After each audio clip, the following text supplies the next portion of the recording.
2024 বছরের প্রথম পূর্ণগ্রাস সূর্যগ্রহণ সংঘটিত হতে চলেছে আর কিছুদিনের মধ্যে। আগামী 8ই এপ্রিল 25শে চৈত্র অমাবস্যার দিন সংঘটিত হতে চলেছে বছরের এই প্রথম সূর্যগ্রহণ। বলা হচ্ছে যে এই সূর্যগ্রহণে প্রায় 7 মিনিট ধরে সূর্যকে একেবারেই দেখা যাবে না। গ্রহণের সময় দিনেই রাত হয়ে যাবে সমগ্র বিশ্ব। বছরের এই প্রথম সূর্যগ্রহণটি কবে এবং কখন সম্পন্ন হচ্ছে, কোথায় কোথায় এই সূর্যগ্রহণ দেখা যাবে, ভারতবর্ষে এই সূর্যগ্রহণের প্রভাব কী পড়বে, গ্রহণের সময় যে বিষয়গুলি শাস্ত্রে মেনে চলার কথা বলা হয়, এই সূর্যগ্রহণের ক্ষেত্রে কতখানি তা গ্রহণযোগ্য, এই সমস্ত কিছুই আজ এই ভিডিওর মাধ্যমে আপনাদের সামনে বিস্তারিত আলোচনা করব। আশা করি দর্শক বন্ধুরা এই ভিডিওটি আপনাকে সমৃদ্ধ করবে। নমস্কার দর্শক বন্ধুরা, অমৃত কথা এই চ্যানেলে জানাই আপনাদের সুস্বাগতম। ভারতীয় দর্শন, শাস্ত্র এবং বিভিন্ন দেবদেবীর পূজা অর্চনা পদ্ধতি এই চ্যানেলের মূল আলোচনার বিষয়বস্তু। বন্ধুরা, সবার প্রথমে আপনাদের জানাই যে 2024 এই বছরের প্রথম যে সূর্যগ্রহণটি সংঘটিত হতে চলেছে, এটি একটি পূর্ণগ্রাস সূর্যগ্রহণ, অর্থাৎ সম্পূর্ণরূপেই সূর্যকে দেখা যাবে না। সাধারণত চাঁদ যখন পরিভ্রমণ অবস্থায় কিছু সময়ের জন্য পৃথিবী এবং সূর্যের মাঝখানে এসে পড়ে, তখন কোনো অংশের দর্শকের কাছে সূর্য আংশিক বা সম্পূর্ণরূপে কিছু সময়ের জন্য অদৃশ্য হয়ে যায়, আর এই ঘটনাকেই সূর্যগ্রহণ বলা হয়। এক্ষেত্রেও এই সূর্যগ্রহণের সময় চাঁদ সূর্য এবং পৃথিবীর মাঝখানে এমন অবস্থান করবে যে সূর্যকে সম্পূর্ণরূপেই পৃথিবীর এক পৃষ্ঠ থেকে অদৃশ্য দেখাবে। তাই বলা হচ্ছে যে এই সূর্যগ্রহণের সময় প্রায় 7 মিনিট ধরে সূর্যকে একেবারেই আকাশে দেখা যাবে না, সম্পূর্ণরূপেই বিশ্ব অন্ধকার হয়ে যাবে। আর এই ঘটনাটি ঘটবে আগামী 8ই এপ্রিল 2024, বাংলায় 25শে চৈত্র 1430 বঙ্গাব্দ অমাবস্যার দিন। মূলত অমাবস্যার পরে নতুন চাঁদ ওঠার সময় এই সূর্যগ্রহণ ঘটে থাকে। এবারের ক্ষেত্রেও ঠিক একই বিষয় দেখা যাবে। বছরের এই প্রথম সূর্যগ্রহণটি অবশ্য পৃথিবীর সর্বত্র দেখা যাবে না। মূলত এই সূর্যগ্রহণটি দেখা যাবে পশ্চিম বিশ্বে, অর্থাৎ উত্তর আমেরিকার আলাস্কা ব্যতীত প্রায় সর্বত্র, মধ্য আমেরিকা, গ্রিনল্যান্ড, আইসল্যান্ড, অ্যাজোরেস, হাওয়াই দ্বীপপুঞ্জ, পলিনেশিয়া, আটলান্টিক মহাসাগরের উত্তর ভাগ এবং প্রশান্ত মহাসাগরের দক্ষিণ ভাগে এই সূর্যগ্রহণ দৃশ্যমান হবে। যেহেতু পৃথিবীর পশ্চিম ভাগে এই সূর্যগ্রহণটি দৃশ্যমান হবে, তাই এই সূর্যগ্রহণটি যখন দিনের বেলায় উক্ত স্থানে সম্পন্ন হবে, তখন ভারতবর্ষসহ ভারতীয় উপমহাদেশ, এশিয়ার বিস্তীর্ণ অঞ্চল সেই সময় রাত থাকবে।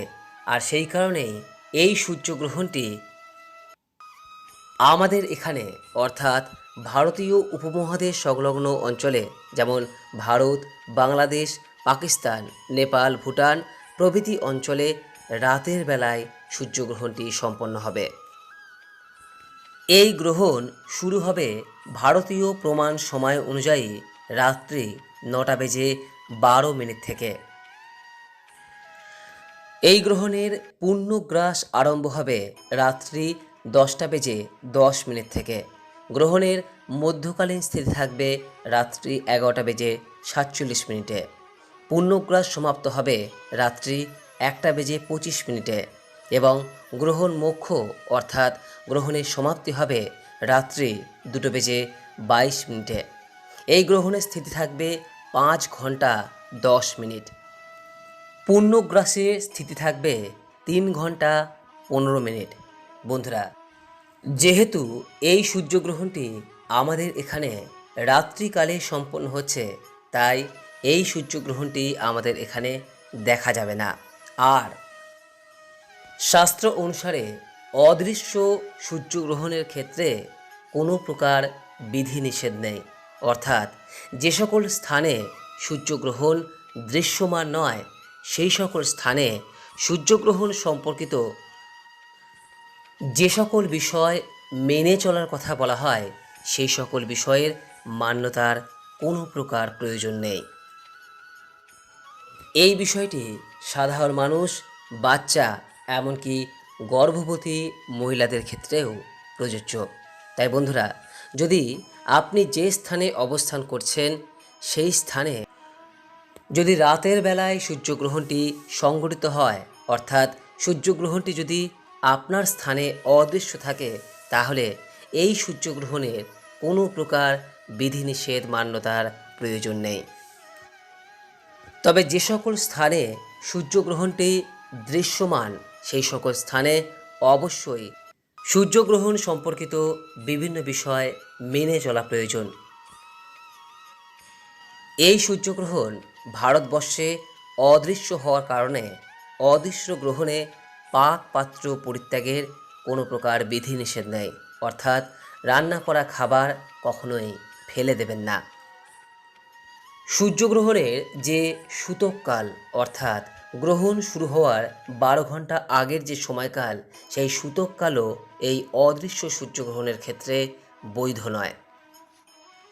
2024 বছরের এই প্রথম সূর্যগ্রহণটি সরাসরি তেমন কোনো প্রভাব না ফেললেও জ্যোতিষশাস্ত্র অনুসারে এই সূর্যগ্রহণের প্রভাব বিভিন্ন রাশির ওপর অবশ্যই রয়েছে।